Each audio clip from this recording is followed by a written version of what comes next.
Hello, everybody, and welcome back to the Rocket Top Insider Press Pass podcast here on this Wednesday, September 4th edition. Week 1 is over in the books. Tennessee is 1-0 after a 69-3 victory over Chattanooga, an absolute beatdown in Neyland Stadium to kick off the season last Saturday. My guys Rick Butler and Ryan Schumpert were there covering the game. We're going to break down that game and also look ahead to a big one this weekend in the Dukes Mayo Classic against NC State in Charlotte. But first, Ryan, how you doing, man?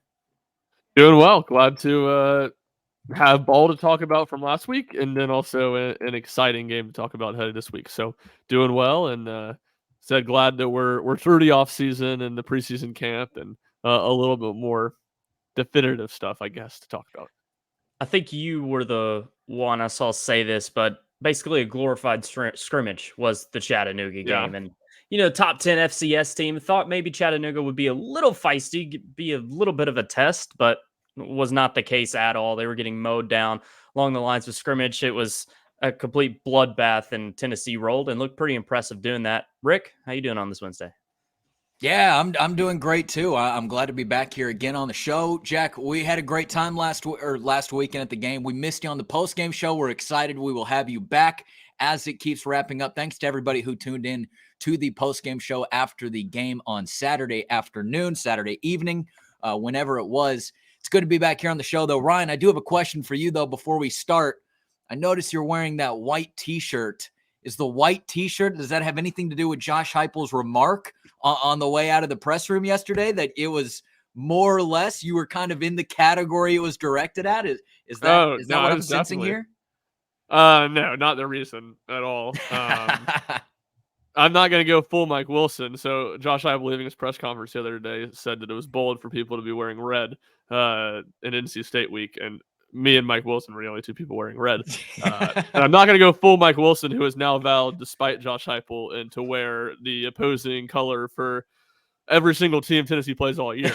I don't feel that strongly about it, but I'm going to continue to not think about it and to wear whatever. And that's the funny thing, is I was actually between two different red shirts to wear that day. It didn't cross my mind. Oh, wow.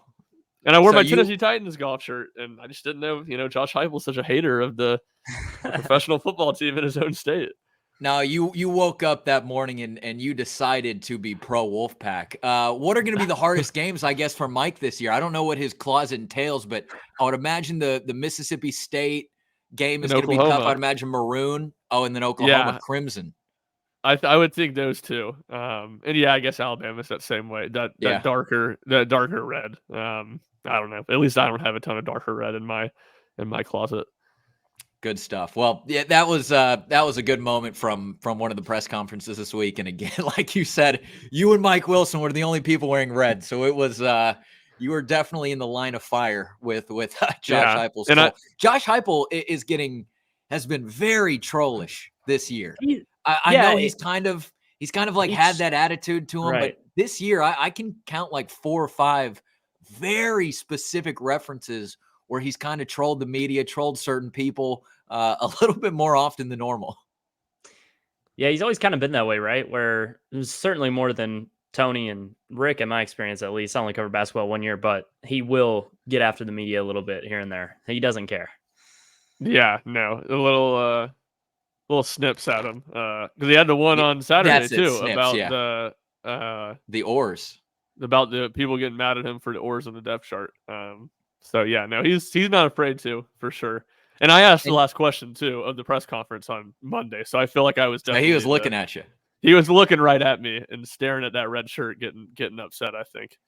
Yeah, but that's a good way to put it, though. It's the snips. It's not ever like animosity. It doesn't. Yeah. Unless it's maybe after a bad loss, it's typically not frustration. He just gets in these little snips, right, where somebody asks for a specific player, and he's like, "Well, Adam's the only one who's allowed to ask about specific players." So it's just funny how he's been getting those in a lot lately. But I don't know. I think plenty of it is comfortability, just knowing the media in the room and knowing what a typical media session looks like. I also think he's comfortable this season. Not to say that, he's not as stressed out as any other college football coach, but I'd imagine right here at the beginning of the season, sort of into fall camp, I'd imagine he was feeling pretty confident about what his team had and, could show it off a little bit. Certainly not as stressed out as Brian Kelly or Mike Norvell, right? Yeah, no kidding. How many times have you guys watched that? I've watched it at least 15 times of him doing the again on slamming Yes, the to table. the table. It is so fake. I've probably watched, I don't know, 5 or 6 times. I don't know what I've watched more of that or Billy Napier being unable to open the water bottle while answering the question. Yeah.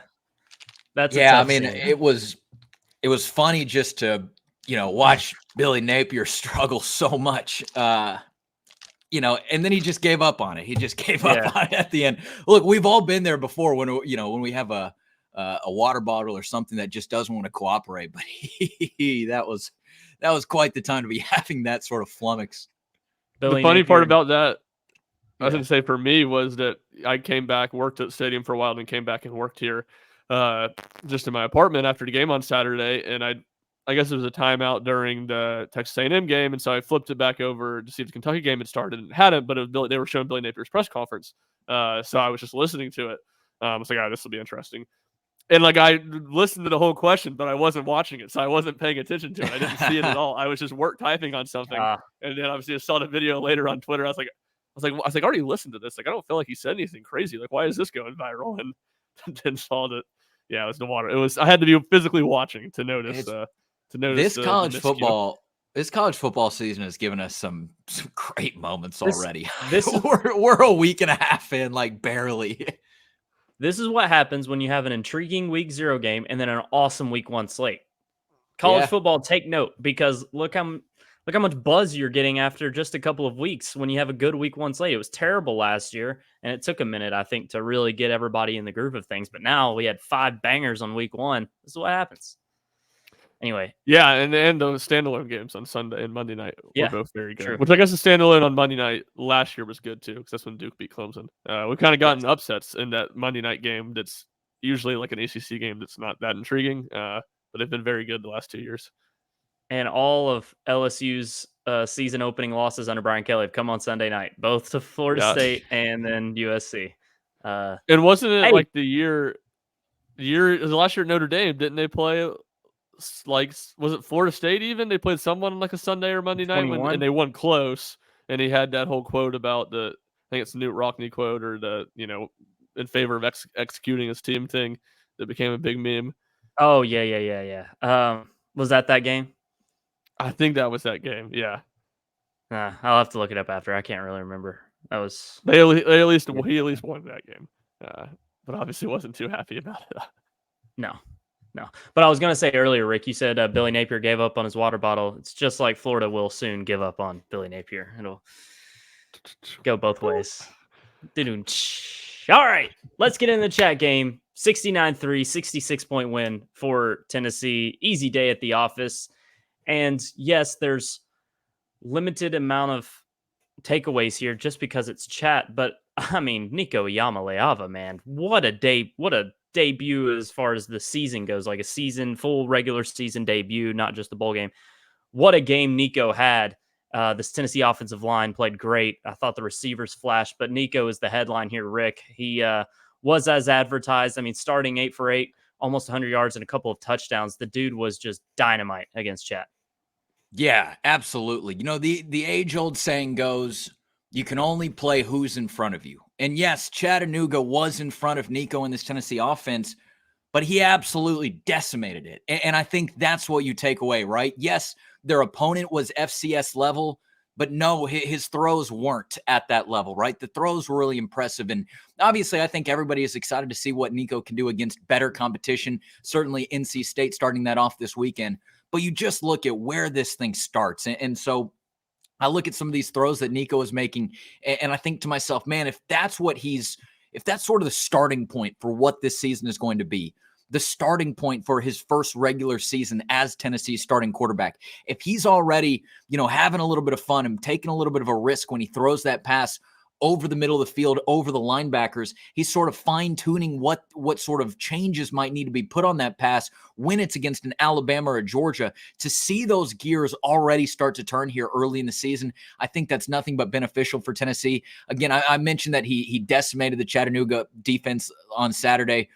Not only did he decimate it, but he set a program record while doing so. It was only by a yard, but he does beat Tyler Bray's 2012 passing yards and 1/2 record, 313 versus 314 on Saturday. So there's so many different directions that you can go with it, but he did exactly what he needed to do. He decimated that Chattanooga defense. And Ryan, I'll pass it off to you with this. I remember you saying one of the specific things that you were looking for was the downfield passing. Well, it does look like that's back in Tennessee's repertoire going forward this season. Yeah, for sure. I mean, he obviously hit kind of the one deep ball down the sideline to Dante Thornton. I think that was maybe like 52 yards. That was the biggest passing play, but a lot of stuff also in the intermediate, the downfield, which we didn't see really anything in the intermediate last year. Obviously, Joe Milton kind of struggled to throw with touch over the middle of the field. And I think that's the thing that stood out is the way, and Ricky wrote about it, how well or how successful Tennessee was throwing over the middle, a lot of post routes. You talked about the start of Chris Brazell that I think's been, I don't know, going viral, but probably to play, at least football people are talking. Yeah, dissected, talking about the most. The post route to Brew McCoy, just a lot of success. I mean, even the two touchdowns he threw to Dante Thornton was a slant route and then the quick kind of slip to Ethan Davis for the first touchdown pass of the season. So, just Chattanooga, just one game, just one half, really. But you saw the talent, you saw why everybody's so high on him, and it's hard to. I guess you would say the 2-minute drill. They could have been a little crisper on the 2-minute drill, and it's not only Nico's fault. Obviously, there was a chop block penalty that put him in an adverse spot there. But besides that, a near flawless half of football for Nico and Tennessee's offense. What was your takeaway for the receivers here? I mean, Dante Thornton having a game like this is certainly very encouraging. Thought, didn't really know what kind of role he was going to have this season. It was a little bit of a question mark if he was going to be able to have a breakout season. Of course, it's one game against an FCS opponent, but I thought he looked the part. And man, Brew McCoy, probably one of the biggest takeaways for me from this game, just the way he looked. And maybe it's the 5, but to me, he looks slimmer. That's probably what it is. He looks almost better than he did before. And I don't think there's any drop off after the injury. Brew looks back to me, the juke on the sideline. Brew looked really good. I thought Dante looked the part. Brazell played well. This receiving core I'm higher on, even though it's an FCS opponent. Like I keep saying, I am higher on the receiving core after this game. Yeah, I remember that one, that play on the sidelines where he did take that guy's ankles. And Ryan, I even think might have said it. I'm pretty sure it was him saying just like, man, all respect in the world to Brew McCoy, but, if he's taking your ankles that badly, you probably took a real bad angle in getting to that ball. He had a great play there. Jack, I'll tell you what, I was certainly impressed by the receivers. I think it was smart of Tennessee, and not necessarily that it was a necessary thing to do for this game, but I like the idea that Tennessee got their guys comfortable early in the game. That first pass went to Chris Brazell, even though I think it was maybe supposed to go to Miles Kitzelman. And then just a couple plays later, Brew McCoy gets back into the flow of things. Obviously, they hit Dante Thornton later in the first quarter. That was actually something that Kelsey Pope mentioned yesterday while talking to the media on Tuesday, was just that was a goal, just trying to get those guys in a good rhythm early in the game. But you're right. They looked athletic. They looked mobile. They looked strong. They looked physical. I'm excited to see what they can do against, again, better secondary. But it was a really good starting point. And then the other thing that I wanted to mention was you can really see when you go back and watch some of the tape, Tennessee's receivers did a great job of blocking. And I'm not necessarily the guy to break down the fundamentals of a wide receiver block, but anybody can look at the tape and see effort. And there was so much effort on those plays. There were plays where Tennessee was just running a normal handoff up the middle. The play was pretty much dead, and you still had wide receivers battling 15 yards off the line of scrimmage, down with their defensive back, just blocking down the field. So you look at some of those plays. Josh Heupel mentioned Kelsey Pope mentioned the rundown from Nathan Leacock as kind of an unsung play. So I really liked what I saw from the wide receivers. Again, it wasn't a game where they were going to necessarily be the difference makers, but I think for what they were able to do, and then what they were able to do that wasn't necessarily seen, I think it was all pretty good together. Yeah, for sure. Definitely a good debut for that group. I think the things that maybe stand out is just, the targets, Chris Brazell 8, Brew McCoy 7, then a big drop-off, no receiver that played with the starters had more than 3 or played with Nico, I should say, had more than 3 targets. And then the rotations, the rotations felt real, I think largely from the standpoint that it wasn't like a platoon system. If it had been, all right, these all starting 3 for the first 2 drives and then the next 3, the backup 3 for the next drive, you'd say, okay, they played more maybe not that real. Like, let's see what it looks like against NC State. The way they did it, where I think the first time, the first sub, it was Dante Thornton just in for Brew McCoy. And he still had Squirrel White and still had Chris Brazell out there. And then later, I think Chath Nimrod came in for Squirrel White with maybe it was Brew McCoy and Chris Brazell, or Chris Brazell and Dante Thornton. So the way they did it, I feel like they're definitely going to play 5. Maybe you'll see like a little bit of Caleb Webb in the 6th spot. But I do think you're going to see Tennessee play 5 receivers. And, Kelsey Pope said just kind of to flow of the game, he didn't put too much into it, but I did think it was interesting just like the lesser amount of targets to the slot receivers in this game, at least when Nico was in, was something I noted. And I think it kind of goes hand in hand where what I said at the start, where it feels like Chris Brazell and Brew McCoy are kind of the guys you trust most, or the guys that are a safety blanket at this point.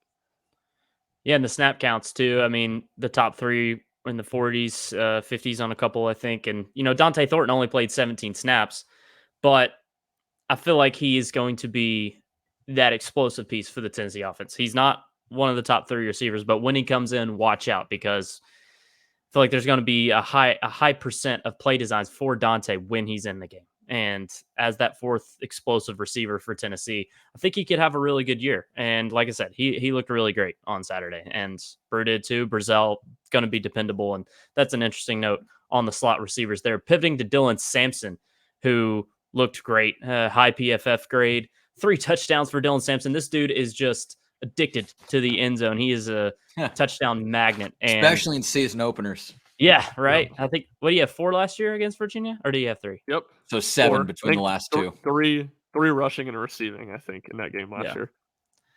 12 for 124 and 3 on the ground. Dylan Sampson looked really good, and 3 for 30 through the air as well. So it looks like he looked like a true difference maker for Tennessee. I think we all thought he was certainly capable of that, but as far as being the bona fide lead number 1 back for Tennessee, he started off with a bang against Chatt. Yeah, absolutely. I think when you talk about Tennessee's running back room, Josh Heupel will be the first to tell you, and we've known this for a couple of years now, but Tennessee's offensive passing game is set up by the running game, and they want to be a productive running team. I think Dylan Sampson is obviously the guy who we believe he is, the guy who we expect that he is, and he showed that on Saturday to the tune of whatever it was, 124 yards. It wasn't just that he was going to get those yards because we knew he was going to get them, but it was sort of the way that he did it that I was impressed by. Again, he looks as mobile and athletic as we've seen in the past. Just some of those jump cuts that he makes really makes you do a double take, really makes you kind of raise those eyebrows just watching what he can do. And you talk about the vision that he has. I think the vision is really important. I think the vision is going to be important in some of those maybe a little bit more unique plays that Tennessee draws out. What was it? They showed off kind of that shovel pass, that tunnel pass by the offensive line. I think they actually did it twice in the first quarter, but it seems to me like they might have some of those unique tricks up their sleeve for later in the season as well. And so Dylan Sampson feels like a kind of guy who can capitalize off that. When it comes to the backup running backs, got Deshaun Bishop and Cam Selden. I'm bullish on both. I think that both can do important, valuable things. But I think it's also going to be situationally how they bring those guys in. So I think there's a lot of reasons to be bullish about the running back room. But Dylan Sampson, to me, a bona fide elite running back in the SEC. Great. And I think that he is going to be a driving force of this Tennessee offense. No matter how good Nico is, no matter how good a Brazell might be, a Thornton might be, a McCoy might be, I still think that, Dylan Sampson is going to be one of the true gears that turns this thing. Yeah, Ryan, take on the running backs here. I mean, it just looks like Dylan Sampson. I think maybe we had question marks of if a running back could, really fill the shoes of Jalen Wright and be a complete difference maker, game breaker for Tennessee. Dylan Sampson looks like he could do that. He was making something out of nothing a lot against Chatt on Saturday. Yeah, for sure. I don't think necessarily anything changed in how I feel about Dylan Sampson. It's like the second drive. It's like, all right, time to get Dylan Sampson out. Don't let him get it. Don't let him get injured. He's clearly the number 1 guy, and I think to me the more interesting stuff was what was behind him. Cam Selden gets the second team carries, and Deshaun Bishop third. To me, it feels like those are the 3 guys you're going to see play running back for Tennessee every single game, and then that's where the drop off is when you get to Peyton Lewis and Khalifa Keith, kind of at the bottom of the running back room. So I'll be curious. I feel like it's maybe going to be like a 50% Deshaun Bishop, 25-25 for those other 2 guys when it comes to snap percentages. But I'll continue to be interesting to see how it plays out with Bishop and Selden behind Sampson, who is clearly the number one in that room, can do, like Rick talked about, a lot of unique things that maybe Tennessee hasn't always been able to do at their running back spot, and they'll continue to be able to, have him be the lead guy and a potential All-SEC level guy. On the defensive side of the football, Tennessee played well. There's, one standout performance, I think, with Tyre West, forcing a fumble and making a couple big hits.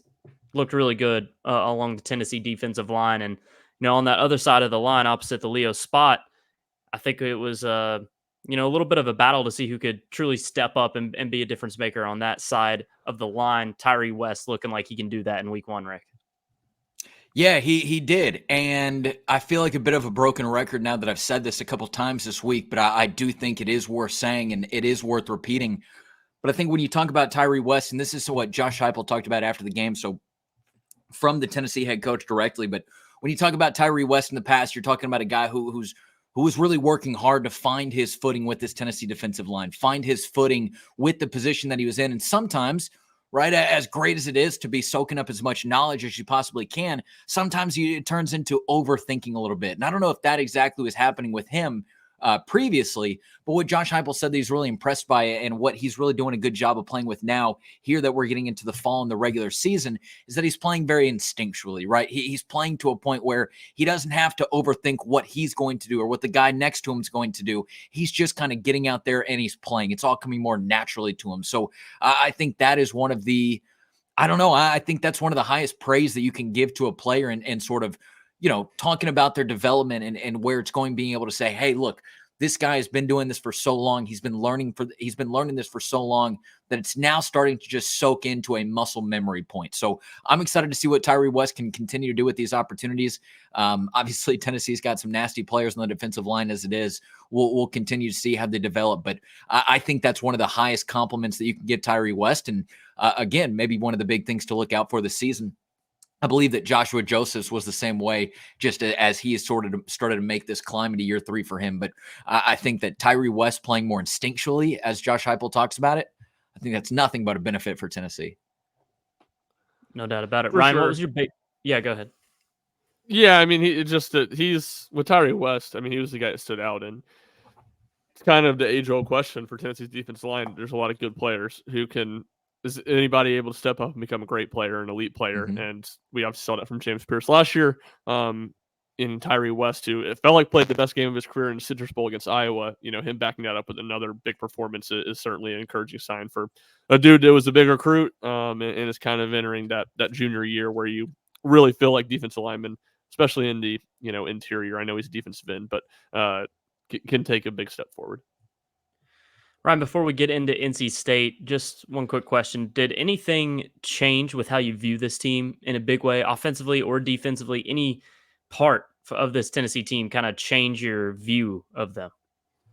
Not really. I mean, I feel better about Nico, but it wasn't like it was anything just shocking to me. I don't think Chattanooga tested Tennessee's secondary at all. I don't feel like I learned anything about them. I do feel like Aaron Carter had a little bit of a disappointing performance. So again, it wasn't a ton of snaps and not anything I'm hitting the panic button on. So no, I don't feel like I learned much. I maybe feel a little bit better about the receivers, a little bit better about Nico, but hard for me to draw any massive conclusions from one half of football against an FCS team. I just think it's important to remember it was a 38.5 point spread, and this was a solid FCS team, at least preseason consensus. Yeah. And Tennessee's passing game just completely diced them up. Like, you look at Oregon beating Idaho by 10 points. You look at NC State, we're going to talk about, barely getting past West Carolina. Like, there were a lot of struggles. And then really it was an SEC theme with Bama, Texas, and Ole Miss too. But Tennessee just throttling Chat like this. I don't know. I do think that's kind of a big deal, just to not sleep at all. No, I think that is a big. But I think it does make sense. Look and Ryan, I think some teams though. I don't know. Ryan, yeah, it's damning about Oregon. It is damning. Yes, it's a really bad sign when you don't do it, but you're not gonna. Tennessee did what Tennessee was supposed to do. And it was a little bit better performance than I expected. Am I supposed to crown them for that? Like, No, you're not. No, but I'm just. it was it's very Chattanooga was impressive worse than offensively. I expected. Like Maybe that's Chattanooga was to me worse than what they probably will be. But at the same time, to Jack's point a second ago, you can only play who's in front of you. Yeah. NC State, Yeah. NC State only had a 17-point win, right? So for Tennessee to go out there and just pummel them, I think it's credit. I don't even think I'm disagreeing with anybody, but that was one of the points that I came into this podcast wanting to make was you can only play who's in front of you. Okay, well, Tennessee did their job. Other teams across the country had not. So it was beneficial for Tennessee to have this tune-up game. 100%. They did what they were supposed to do. They played well. Like I said, there's things that I think are like, yeah, that was a little bit better than I expected, but just nothing that, radically changes how I look at the team or anything. Yeah, absolutely. Ryan, I know you probably know this answer. Before the season started, what was the line for the NC State game? 2.5, 3.5? Like 4.5. 4.5? Okay. Well, it's now 8, at least according to DraftKings, after week 1. I mentioned NC State barely getting past Western Carolina. They were actually trailing entering the fourth quarter 21-17, but they put it on them in the fourth quarter, scoring 21 points en route to a 38-21 victory. We know NC State has some talent, a lot of new talent on the offensive side of the football with quarterback Grayson McCall, running back Jordan Waters. But wide receiver Casey Concepcion is the biggest playmaker, the biggest threat offensively for NC State against opposing competition. 9 for 121 and 3 touchdowns in NC State season opener for Concepcion. But the defense, Dave Doran's defense, usually very formidable, very tough, one of the toughest in the SEC or ACC and most consistent. But, obviously got off to a slow start with Western Carolina scoring 14 points in the first quarter. This was a Thursday game, so it's been a minute since NC State and Western Carolina played, almost a full week now. Rick, I'll start with you. How has your outlook on this game changed after these week 1 performances? We know that we can't take too much away from what Tennessee did, but they looked the part, and NC State certainly did not. Yeah, well, I still think that this game has the potential to be a high-scoring game, and to me, that's what's more likely than some of the other options. But I actually feel pretty good about this game for Tennessee. Like Ryan said, and like we've been alluding to, I can't crown Tennessee because of a 66-point win over Chattanooga.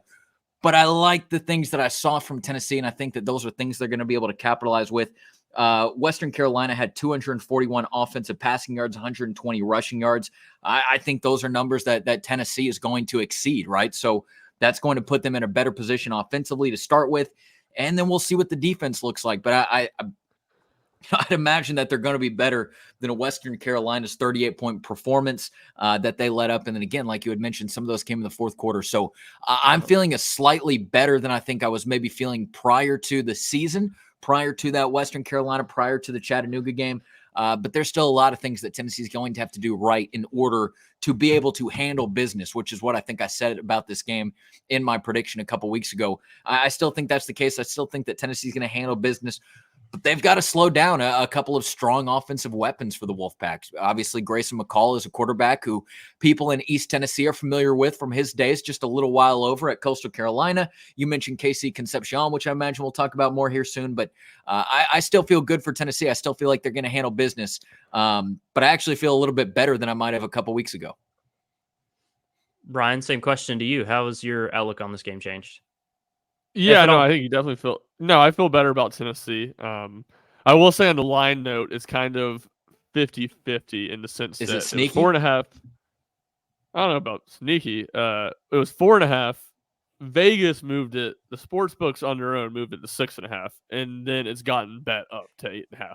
So I think it's a little bit where there's a lot of the money's on Tennessee, but it changed. Vegas changed its outlook on the game by 2 points after what happened last weekend. I think the things that I think that NC State Western Carolina game went about as well for Tennessee as you could expect or you could hope for, because you saw NC State struggle. They had to show some stuff, probably stuff that they didn't want to show, and they still ended up winning by 17. Like the game was a lot closer than the final score indicated, and I don't think NC State's lost a ton of buzz. I mean, they stayed in the top 25 after being trailing at home against an FCS team, a team that's projected to be worse than Chattanooga in their conference.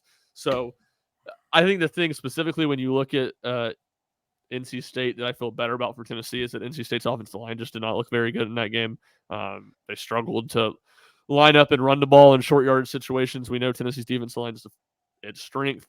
We know its secondary is its biggest question mark. And, you mentioned Casey Concepcion, he's the main guy. They have Noah Rogers, Justin Joly, the tight end, or Justin Joly, I think they maybe pronounce it, the tight end from UConn, who transferred. There's some good pass catchers for NC State. Enough that you feel like they can threaten Tennessee down the field. Well, I don't know how good I feel about NC State being able to block up front and give Grayson McCall enough time to really take advantage of Tennessee down the field. So definitely feel better for Tennessee than I did before week 1 of the season. More about NC State, a little bit about what we saw from Tennessee. But that's the specific area that NC State just did not look great on the trenches against a team that they should have been able to really overwhelm.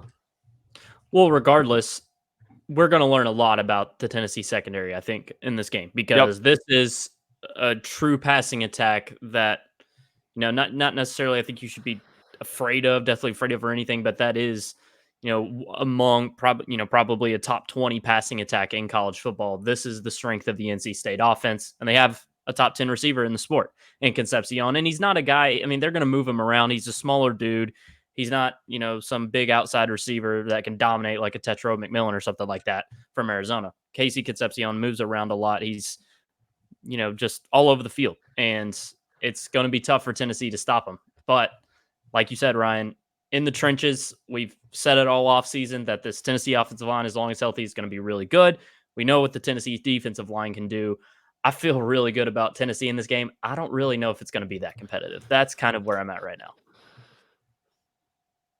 Yeah, so I think Tennessee by 2 scores is kind of how I feel, and I wouldn't be surprised if it's more. I think the thing with maybe I'm most intrigued about just how Tennessee handles its star spot. We saw in the first half against Chatt, it was every single drive rotating Christian Harrison, Boo Carter. Now that you're facing at least one of the best slot receivers they'll see all season, did they go with the guy that's got a little more high-end talent? Did they go with the guy that they feel a little bit safer about? I kind of lean – I think we'll see both, but I lean towards thinking we maybe see more Christian Harrison because I feel like this is going to be a game where Tennessee truly plays it bend, don't break defensively, which they have done a lot under Tim Banks. But I think that's what they're going to want to do because I think they are confident they can score a lot of points and confident they can win up front enough to get some stops. So I want to mention just real quick, I want to mention something else on Concepcion because Jack, you said something a second ago I think can be built on. When you're talking about the kid, 5'11", 187 pounds, he's actually from Charlotte, so going to be a bit of a homecoming for him as well as a couple other Tennessee players. Who was the one that we talked to yesterday? Defensive lineman. David Hobbs. David Hobbs. He's headed home as well. So Concepcion is going to be the player that Tennessee fans will absolutely need to lock in on this game. He had a bit of a Travis Hunter type performance, 3 touchdowns, 121 yards in that game last weekend. To me, there's 3 keys to, and man, if these were actual keys to the game, then I might be a secondary coach instead of just a reporter with you guys here. But to me, there's 3 keys to guarding Concepcion. And kind of if I was watching the game from home, these are the 3 things that I would be doing as well. Jack's right. They can move him around all over the place. And I think that's going to be one of the most important things. The first one is detect. You got to detect where he is. You got to find him on the field. But then secondly, you got to disrupt whatever he's doing. I think the disruption can come from a couple different places from Tennessee, but don't let him start out his route as cleanly as he might be. This is a guy who, if he picks up a little bit of steam, man, that momentum is going to carry him across the field pretty quickly. Jam him up, do whatever you need to. Just do whatever you can to continue to disrupt his movement off the line. Again, he's going to be that difference maker for NC State. So if you're Tennessee secondary, you need to do whatever you can to locate him before the play, to disrupt what he's doing before the play. And then lastly, just don't lose track of him, right? He's a guy who, with his size and his speed, he can get away from defenders on the field. You've seen that last year. You saw that a little bit in this game week before. So I think that making sure that you don't lose track when the play is going on, you want to follow the eyes, you want to follow the hips, you want to just follow the player in general. So to me, those are the 3 big things to guarding Casey Concepcion. But he's a player that I do think is going to get his yards. I think he's probably going to find the end zone a time or two. But he's going to be a difference maker. So if you're Tennessee, Again, to me, it's just about disrupting as much as you can of what he can do. Maybe turn the ball over to some of those other guys in the offense because he is such a nasty player with the ball. Yeah, my attention is definitely going to be more on the Tennessee defense and how that looks. If they can truly dominate, NC State's offensive line, and of course how the back end looks, which I already mentioned. I feel like I know what the Tennessee offense is, and I feel like they have a really high floor at this point with Nico and these receivers, what we saw, and just the offensive line, Dylan Sampson. I mean, what we've already talked about. I feel like Tennessee's offense has a pretty high floor. NC State's going to need 30 to win this game, is my take. Yeah, 100%. I'd be really surprised if Tennessee's offense doesn't score at least 30. I'm in the same boat. I have Tennessee in the 30s and NC State in the 20s right now with my prediction, so I'm in the same boat. So 2-score win for you as well, Rick? I have 38-24, and I did make sure to take a picture of my prediction before the podcast because I felt like especially Ryan was also going to say it, and I might have texted I feel to somebody so good yesterday. I feel so good about my prediction that I refuse to change it. Even if one of you has the same one, I just feel so good about it. That's ridiculous. Well, you didn't send that to me. You didn't send it. I didn't send it to you. You didn't send it to me. So maybe today we're just gonna have the same predictions. But yeah, I'll change. You claimed your right to it. You claimed your right to it. I'll come up with a different score. I think that's the range we're looking at. And I think that whoever just said that a second ago, I can't remember, but whoever made that thought of, NC State's got to get to 30 for me to have a legitimate chance at winning this game. Whether they get there or not, I don't know, but I think that Tennessee can push 40 in this game. Like they showed that they could in 2022, maybe even a little bit at times in 2021 as well. When this offense is rolling, they're sitting in that, mid to high 30s category. Ryan, Rick talked about Concepcion at length. Any other keys to the game you want to single out here before we wrap up our preview? Yeah, I think this is a game if Tennessee gets ahead early. I think they're going to cruise. I think if I'm in NC State, to me, the key for NC State would be getting out to an early lead and putting pressure on Nico and making Tennessee play from behind and putting Nico in a spot that he just hasn't been in his starting career. I think Tennessee finding success running the ball early is going to be big just because NC State does have a good pass defense. And if Tennessee can play in favorable positions offensively, then I think you'll see Nico put up a lot of really big numbers and get a lot of one-on-ones down the field that Tennessee can win. So those are a few things. And then obviously line of scrimmage is going to be a big one and one where I feel like Tennessee's going to have the advantage. Yeah, I like that. I like that Ryan mentioned something on the offensive side of the ball. I'll give you a key on the defensive side. I think that just putting consistent pressure on Grayson McCall is going to be important. Grayson McCall he might not be a long-time Power 5 quarterback or certainly in the SEC or anything like that, but he's a guy who has just boatloads of experience. He's played the game for a long time. He's been in high-pressure situations. So he's not going to be rattled by the neutral site, by the Tennessee fans, by just Tennessee in themselves. So I don't think he's going to be a guy that's going to get rattled by anything off the field. So you got to do something to kind of dial up that pressure on the field. Bring the blitz, bring a little bit of pressure, use some physicality, put them on the ground a couple times. I think that those are all big things to do in order to kind of, again, disrupt that passing rhythm that I think they're going to start to find a little bit. But I'm with you guys. I think that this was Tennessee's game to start out with, and then especially after seeing how things went last week, this is certainly Tennessee's game to lose, and I think they handle business. Yeah, I'm in the 38-17 range right now, honestly. I feel like Tennessee wins by 20 plus. Blowout. I just think they're a much better team, man. And they're going to impose their will. And now's the time to prove it. Game. Yeah. It wouldn't surprise me if Tennessee makes such a statement to where they're a top 10 team next week. I'll put it that way. That wouldn't surprise me either. You'd have to jump up 4. Yep. Yeah.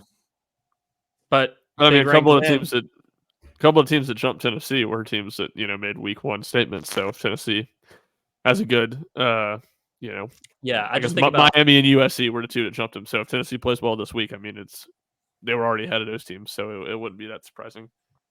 Yeah, I don't know if they Michigan ahead of them. Michigan could lose. Yes, yeah. That's what I was going to get to. Michigan losing, USC getting leaped back, maybe even a Utah.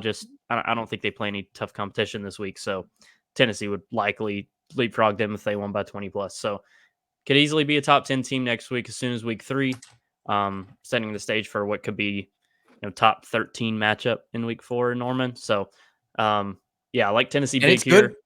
It's good that Tennessee, that NC State was able to hang on to that top 25 matchup. I know certainly for fans it adds a little bit of buzz, but look, you're talking about a 12-team college football playoff that I think we kind of expect. Tennessee's going to be right there on the edge. Maybe they can get a big win to kind of push them in. Maybe they don't get that big win to where they have to kind of sit there and hope and pray a little bit more. Hey, even though if it's against the number 24 team in the country, top 25 win is still nice to have on the resume. What do you guys think the crowd looks like? What's the percentage split? Oh, no. I'll say I'm so bad with crowds. I'll say 65-35 Tennessee, maybe 60-40 Tennessee. Okay, I'll say Sounds about right. 66 34. Oh, lovely. Yeah, I'm so and Rick's bad gonna with be crowds. Rick's gonna be able to nail it down too. He's gonna say, yeah, no, this is 66, not 65. That's right. That's not good at crowds. That's right. So let's say the most complicated answer ever. No. Yeah. Let's just go one above Ryan's. Yeah. By the way, NC State drops to 1-1. Obviously, if they lose to Tennessee, how bad is the ACC this year? It is mind-boggling. I mean, I didn't think the ACC were going to be world beaters, but they're atrocious. Like, really, really bad. Hip hip hooray for Jack and I think Greg as well, who were all over the Miami ticket for ACC championship. Because I've never seen anything look easier than it does right now. They were plus 500 when I bet them. Plus 500. They were fifth in odds. It's crazy. Oh wow! So it's not even a prediction. You've got your money on the line for it too. Oh yeah, he told us on this podcast. He told the listeners. He's trying to make the listeners of the RGI Press Pass money. He said, "Go bet Miami to win the ACC." He said it's the best value bet there. Future. Where was I? Right there. I was on the show. I was on the show. None of us on the show, and I was in. like, "That's correct." That would be. I was on the show and was like, "That is good value," and then just didn't bet it. Oh, wow, shame. We're like, shame no, I think that makes a lot of sense. Degenerates. I wonder what they are right now. They got to be what, minus 150, something like that, minus 150. Let's see. At least minus. I don't know if it's going to be. They're minus money. They have to be. Let's see. Conference winner. Oh, they're plus 180. Still a good bet. Hammer that. Still a good bet. Yeah. Still a good bet. They will go 12-0. Put it that way. I'm gonna have to. Cam Ward, right? That's their quarterback. He looked pretty good. Yeah. It's not only that they look good. It's that Clemson and Florida State. Everyone else looks bad. Yeah. I mean, Louisville is the second best team in the league. It's crazy. Virginia Tech, who was also a popular sleeper pick, also looked Louisville, who, by the way, is starting one. Oh, who's the starter? They didn't have anyone end up there, did they? You're right. No, they didn't. Because Wesley Walker and Tyler Barron both transferred and went through spring practice there. And Tyler Barron went to Miami and Wesley Walker went to Michigan. I think they might have still had one. They had one last year, Louisville did. It was hold on, Jimmy Callaway. Years ago. That's right. Yeah, he's probably still there. They had Tyon Evans too in the 22 season. Right. When they were bad. Tamarion McDonald. Tamarion McDonald. Oh, he ended up there? Yeah, is the starting safety for Louisville. He recorded 3 solo tackles and 2 sacks in their 62 to win over Austin Peay. So look at T-Mac grabbing a couple sacks. T-Mac owns Austin Peay. 2-0 in the last 2 years. He is their nightmare. Real quick, Tennessee's got a lot of starters just on former transfers who are now starting. I'm just going to run through a couple of names here. Yeah, go for it. If you hear a name, it means they started week 1 for their program. Elijah Herring with Memphis, Brandon Turnage with Ole Miss, Gerald Mincy with Kentucky, Tamarion McDonald with Louisville, Deshaun Rucker with South Florida, Addison Nichols with Arkansas, Danico Slaughter with Arkansas, Warren Burrell with Georgia State, and then Tyler Barron with Georgia Tech. Excuse me. They beat Georgia State, and then Tyler Barron with Miami, who smoked Florida the other night. And then one Christian Conyer. He was not a starter for Coastal Carolina, But he did record an interception. I believe the Chanticleer's first interception of the year goes to former Vol Christian Conyers. So actually, when you look across the landscape, there's a pretty good handful of former Tennessee players that are starting in and around the college football landscape. But yes, Tamari McDonald was the lone of the trio that did end up staying at Louisville, it looks like. Yeah, and Wesley Walker didn't start for Michigan, but he played something like 35 or 40 snaps at safety. A lot more like Brandon Turnage. Yeah, we looked that up yesterday. Yeah. Brandon Turnage is, it's the same situation. After I was talking all the crap about to Chattanooga, my beloved Furman Paladins played even worse against Ole Miss. So, I don't know how much to draw into, but Brandon Turnage only played like 16 snaps, maybe just as simple as they were killing Furman. But that's the one that I'd say has surprised me. All those other ones don't surprise me. Brandon Turnage potentially starting at corner for a top 5 team in the country. Agreed. Was one that did surprise me. Yeah. Everyone's, kind of giving the SEC crap for going 1-3 in these bigger games, and the one win being Georgia with A&M, Florida, LSU losing. But my thing is I feel like the top end of the SEC is going to be the cream of the crop in college football, along with Ohio State. Like Ohio State, and then the next 5 teams could be SEC. Yeah, and that's what it is in the coaches poll right now. I know the AP poll, Ole Miss is still at 6, but in the coaches poll, it's 1 through 5 minus Ohio State at 2 are all SEC teams: Georgia, Texas, Alabama, and Ole Miss. Then you've got Tennessee and Oklahoma back there, a couple spots. Obviously, Missouri's right in that mix as well. Right. You're right. The SEC is very top heavy, and it's going to cannibalize itself a little bit here as we go through the season. But that's what always happens. Yeah, I mean, I would say like my thing is, because obviously it's Big Ten and SEC. Those are the 2 best conferences now, just the way it's divided. I think the SEC at the very top is better. Obviously, we'll see what Oregon does. But to me, like the real difference is like 4 through 7. Like the SEC is 4 through 7. It's just like vastly, vastly better than the Big Ten's 4 through 7. Oklahoma, Tennessee, Missouri. Yeah, I still think LSU solid. I thought LSU. I think Nussmeier looked great. It's just that, I thought LSU kind of outplayed USC. It was a weird game, man. It was weird.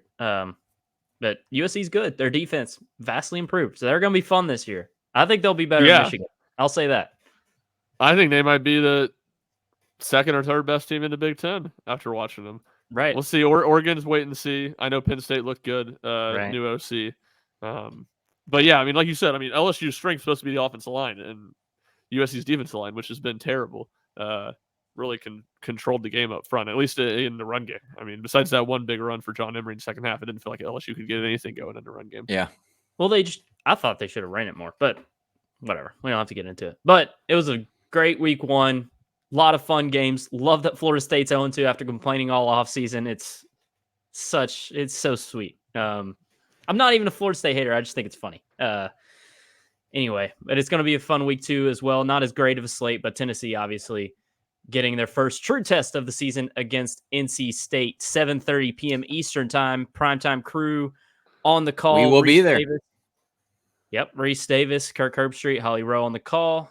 ABC, as I mentioned, they're in Charlotte at Bank of America. The big game crew on EA College Football 25. They toggled over, not the exhibition, the big game crew. Very nicely done. Well, yeah. Chris Fowler's at the U.S. Open. Yeah, right. So it's half of it. But yeah. Half 66%. They tried. Maurice Davis doesn't usually do. He's the small game crew in the video game, but he doesn't actually call play-by-play unless Chris Fowler's doing the U.S. Open. Exactly. So, I'm with Rick. It's the big game crew. Yeah, no, 100%. All right, that's going to do it for this RTI Press Pass. Until next week, that's Rick Butler. You can find him at Rick Butler. That's Ryan Schumpert. You can find him at rshump00. Of course, follow Rocky Top Insider at Rocky Top Insider and keep up with all Tennessee football coverage on RockyTopInsider.com. You can also follow me at Jack Foster Media. But until we're recapping Tennessee, NC State, and then, of course, our follow-up pod next week, we'll see you next time.